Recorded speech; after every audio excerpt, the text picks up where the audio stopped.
আমরা on VPN চালু করে আমরা আমাদের জনপ্রিয় অ্যাপস ফেসবুক এবং মেসেঞ্জার চালাতে পারবো।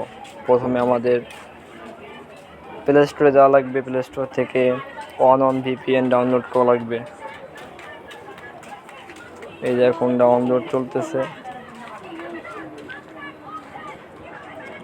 ডাউনলোড হওয়ার পরে আমরা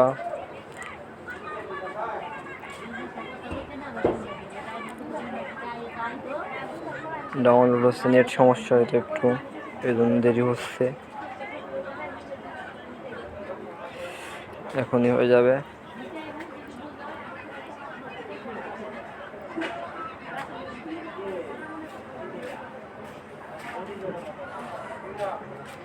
এখন অ্যাপসটি ইনস্টল করতে হবে,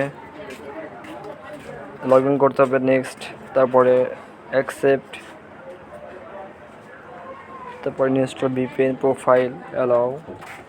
তারপরে এখান থেকে কয়েকবার একটু লেট হবে, কয়েকবার করার পর একটু দেরি হবে।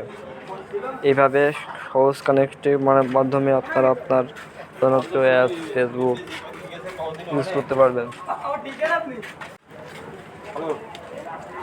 চলে কিনা দেখি, ফেসবুক চলে কিনা। ফেসবুকে ঢুকছি আমরা, এই দেখেন ফেসবুক চলতেছে।